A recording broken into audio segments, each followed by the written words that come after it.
Rapunzel. Oh, I didn't bring my camera down. My phone.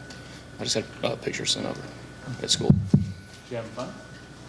I mean, it looks like it. They're walking to chapel, and she was Rapunzel. Yeah. Elsa. It's one of the 4, 5, 6. I don't know how many there are. Yeah. And guess where we're going to end up going? Probably. It's the question has now been asked. What is Disney World? Oh boy, we pushed this off for a while. Ugh. All right, so happy Halloween. So great win Saturday night. First off, I just want to say what a great atmosphere it was. I mean, it was such a electric atmosphere. Credit to the people internally that went about getting that done and having, from the music to the lights to the production, everything about it was electric. And the support we had in the stadium, the student section. My wife showed me a video after the game of from behind the student section, and it was packed. It was rocking the whole time. It brought back a lot of great memories. It was really good to see them so engaged in this game, and then be able to have fun and celebrate the win afterwards as well with us. But just the atmosphere in the stadium. I said the other day, it's probably been 40 or 50 times that I've run through that tunnel, and of course Mike looked it up for me, and 63 times I've run through that tunnel before a game. 63 times, and that was hands down the most electric atmosphere I've ever run into in all of those 63 times. Danielle even said, "Wow, you were running fast out of the tunnel." I was. I got as juiced up as they did, as the players did, coming out. So it had a major impact on the game. It affected the game positive for us. It negatively impacted it for the other team, and that's what you want in your home stadium. That's what you want in a home field advantage. And I really hope people continue to come out and support this team. I really do. So, it was a good win for us internally. Players of the week, offensively Dante Smith, defensively Amari Harvey, and special teams wise Abdul for who got the blocked punt, and Aiden Burr, who's really done a nice job kicking for us this season. So, it's really now to the point. It's no different than the 4 quarters we talked about playing last week. Each one of them individually. Really, there's 4 one-game seasons left. This is a season in itself right now. That's all that we're concerned about.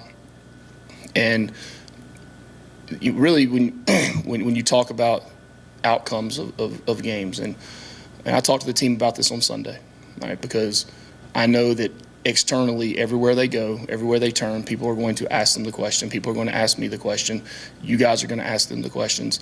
All right, so I brought it up to them on Sunday night, and we talked about it, and we said there's really, we choose the event right now, and the response you have to any event is what's going to give you outcome.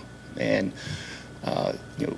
the event right now that everyone wants to make is the fact of not winning back-to-back games. Right, and being favorite or whatever that is in games and not winning. Right, that's what it is. And I know the kids were going to hear it all week. They're going to be asked it all week. So I addressed it on Sunday night, and I said that is the event, and we are not going to respond to any event that's in the past, because you can't change that event. You can't do anything about it. There's nothing that can be done about it. We could sit here and have hypothetical conversations about those things and never have truth. So that's what I told the team. I said the thing that we can have response to is how we prepare. Right, we can choose that, how we prepare, how we practice, our film study, our nutrition, our sleep habits, all the things that go into winning football games. And if we respond to those things correctly throughout the week, and we respond to the challenge that we have on Saturday, then we'll be in a position to have the outcome that we want. So I addressed it with them.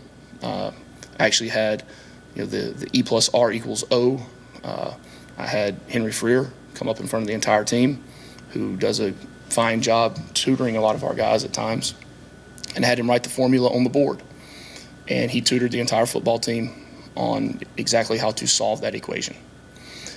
To put something that seems so general in the form of an equation and a formula, I think it hit our Georgia Tech football players right where it needed to. So we got out to practice today, had a good practice, and looking forward to the game on Saturday. So with that. You're talking about the positives from the atmosphere and the game itself, but how important was it for when you turn on the ACC Network Sunday morning? I didn't. And it was all Georgia Tech all the time for like 2 hours, I imagine. It was? Yeah. Summit, was it? I guess it was cool. Yeah. I have no. I'm not kidding. He tells me what's going on in the real world. I don't. Y'all think I'm kidding on this? I have no social media. I have not turned the TV on at all. I know zero that's going on other than what's going on in this building with this football team. But if that's the case, that's awesome. Yeah. Matter of fact, I had them turn the TVs off this morning in the cafeteria and in the locker room. With Dante being back in the mix, how much more dynamic does that make the offense and the running game? Yeah, it was pretty evident in the game on Saturday. Player availability right now is the biggest thing for any team in the country. To have depth at certain positions, to have guys come back that have been hurt and banged up, to manage guys that are banged up now. That was a physical game now. That was a physical game on Saturday. And in my time with these guys, I've not seen a group of young men lay it on the line like they did on Saturday night. Right? You could feel it on the sideline. You could feel the contact, the hits. You could feel those things. And I was sent a video today. Some people send me like things on text, and if they think it's something I need to see or want to see, but it was Dan Campbell of the Lions talking about his team laying it on the line and how they, the locker room and how much they want to play for each other and the team, and it just really reminded me so much of this group of guys and this group that played on Saturday night, and so managing of those guys now through the week and getting them to the point where we were able to play at 2 o'clock on Saturday in Charlottesville, Virginia. We're able to play the same way, and that's the expectation. Coach Key, in a game like that with success and you have all these big plays, but some of the important plays kind of get lost. You made your field goal, they missed theirs. But would you take us through the thought process on the 2-point conversion, which looked instinctive and worked obviously very well? Will you tell us about the thought process on that? Yeah, it's simple math. Debatable when you're in a 1-score game, 2-score game. Are you trying to get it to, are you playing 2 scores ahead or are you playing 1 score ahead? The touchdown before that, if you go truly by the book, it would have said to go for 2. Chose not to. Chose to kick the extra point. Then I'm not a big believer in doing it in the first half at all. Now there are times that it calls for it. Right, when you get to the third quarter, the fourth quarter, you're really looking at how many possessions you have left, and you're banking on, okay, if we score on this one, let's kick the extra point, then go for 2 on the next one. All right, well now the possessions start dwindling down. All right, now you might have 2 left. Now this is the time to go for it. So it's calculated. I mean, as the drive is going on, like I'm not just like watching football like at the local establishment.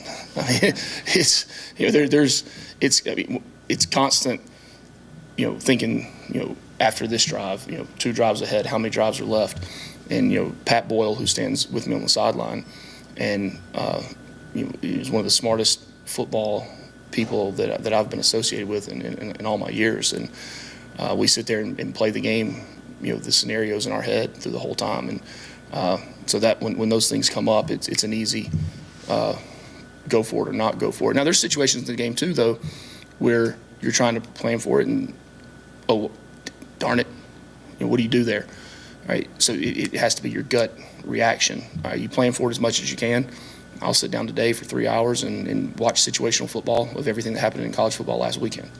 And that's the way I practice. That's the way I go about my routine during the week. All right, so when those things come up, they're a lot easier. As a follow-up, if you have that play call in mind, I mean, a throw versus a run. Oh yeah, look, those situational calls, those are done on Thursday afternoon. You know, when I sit down with the coordinators on Thursday, we go through short yardage plays, we go through situational, we go through 2 points, overtime. I mean, you name it, as many things as we can possibly try to get through in a game. You know, say it's fourth and 12 on the 12 to win the game, right?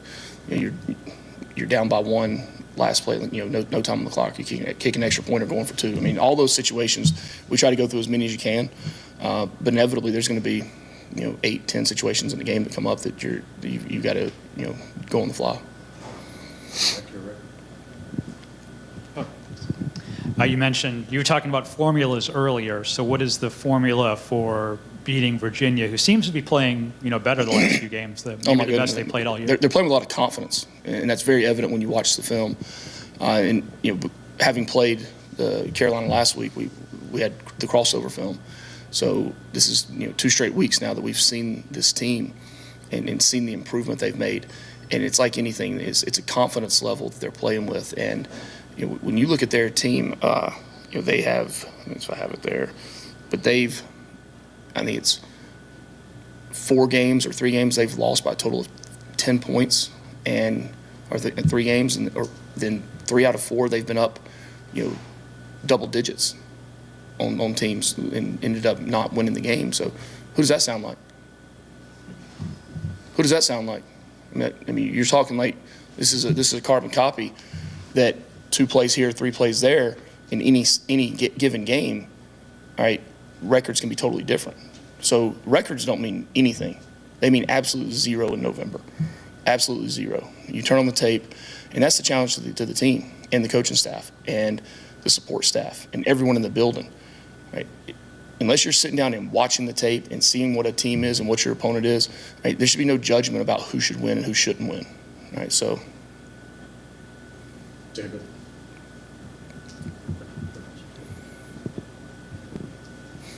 Just the growth of Haynes King. Where have you seen that come from, and how much more does he have to go? Yeah, I mean, I think if you ask him, he'll give you he's a coach on the field. He really is. You hear him talk. But he was raised by a coach. His daddy's a coach. He's grown up around it since he was that big. I think the sky's the limit for him. You look at the improvement he's made in really 10 months now from where he was, and at a position where a lot of people don't think you can improve, the technical aspects, the fundamental parts of it. They say, well, that's how he does this. That's the way he's always going to do it. Well, he's completely changed, and his growth comes with continued confidence, success, but also his growth comes from mistakes. Right? He's one of the rare kind that can have success or have failure and learn from both of them. And it's been great to be around him this year, and looking forward to many more to come with him. We've talked about this before. It's this point of the year you can say red shirts now. Does that change who may be active or inactive going down the stretch here? As far as You got 4 games left, guys can play 4 games. yeah, I mean, it's hard to take a guy off the bench and put him in a game now with that many left. There's some guys that have played in a couple of games. They might have a couple more.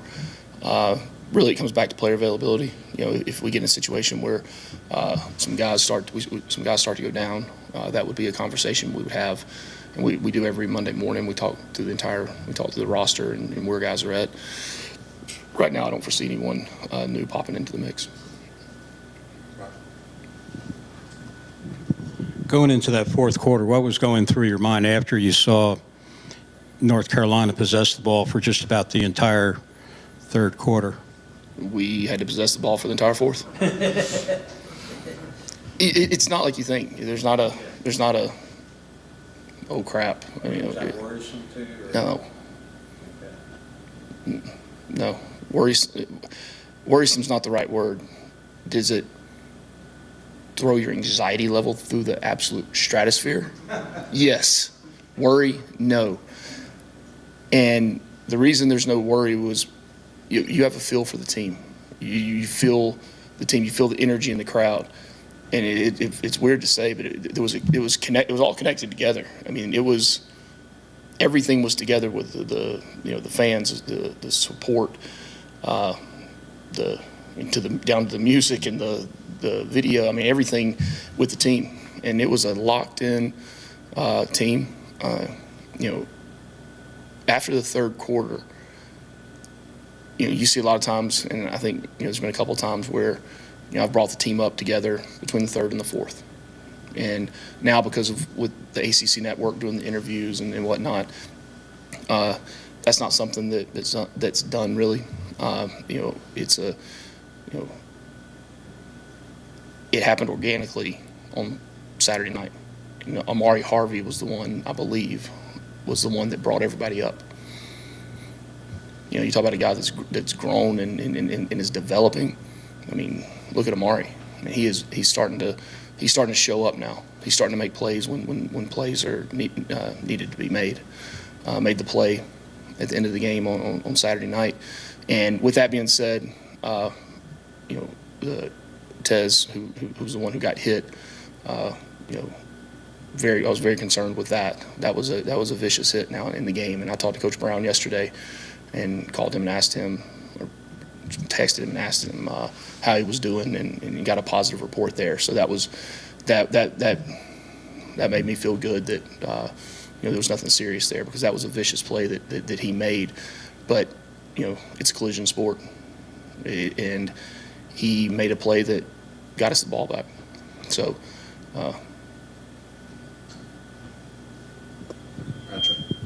Following that play, Coach, you take the ball back over with a few minutes left in the game, and everybody knows obviously what the plan is, but that's a moment where your offense exerted their will on a defense that pretty well knew what was coming. Have you been in that situation before? How'd that feel? It feel ultra powerful? Or? In my career or this year? Well, really both. Yes and no. Yes and no. Yeah, I mean, and they had 3 timeouts. Right.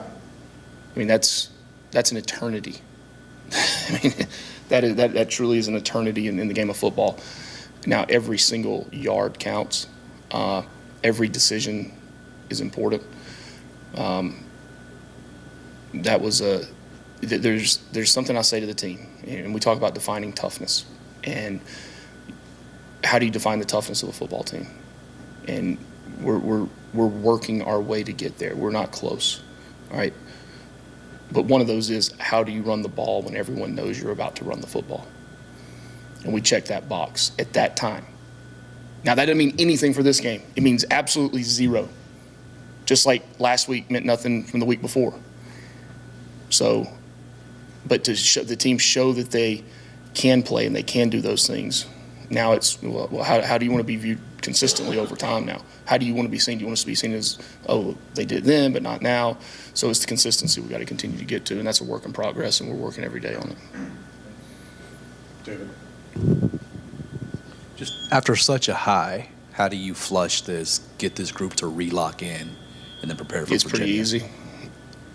That part of it. What's not easy is the consistency through the week of, everything else, all the external distractions that kids have. And that's week in and week out. As far as flushing a game, I mean, that's for myself, and as the head coach, you want the team to feed off of you as the head coach. And I think if you were around this morning about what, AP, about 7:30, about 8 o'clock, you wouldn't have seen anything about that game, literally. Time for a couple more, Rod. Going back to the offensive line, have you noticed in practice, well, maybe my offensive line is ready to step up and do the type of things they did in the end of that game? Yeah, and I think, again, too, that goes back to having guys healthy, having a group of guys together that's played a lot of football. Those guys have a lot of snaps under their belt now. They've played a lot of football, and we were able to, Corey Robinson was able to get in there and play some really good football for us, and was able to give Ethan a blow there, which it's that time of the season for a true freshman. I mean, you talk about compounding things week in and week out, and for a true freshman to play the amount of plays and snaps that he has, and to be able to to give him a little bit of a blow during the game, helped everyone a ton. But no, that's what you want out of an offensive line. Have they continued to grow? And look, you talk about one group that can block out noise, right? That's one group I'm confident can block out noise, and they've done it for a long time. And that's the fun of coaching offensive line. That's the fun of myself now being the O-line GA. I'm the O-line assistant now, and Jeep does a phenomenal job with those kids. He coaches them hard. He's a great personality with them. Put together a heck of a plan for last Saturday, but no different than the players. I mean, now the challenge is to put together a plan for this game. Chad, if you want to wrap this up.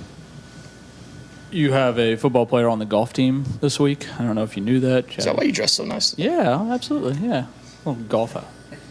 Thoughts there, how that came about? Pretty cool story. Yeah, it's a really cool story. If I knew anything about golf, guys, I would probably tell you more. I'm hands down, like, people talk about they can't play golf well. They're not good at it. Like, oh, come on out, we'll hit the ball around. Nobody cares. No. I have to buy 2 cases of balls before I play 18 holes. Because it's so embarrassing. I'm like, oh, just let it go. I've got more. Because I lose them all. But I love Coach Hepler.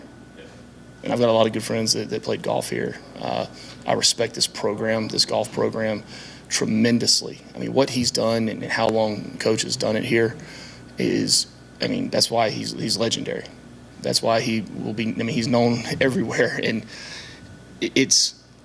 so that part of it is even cooler.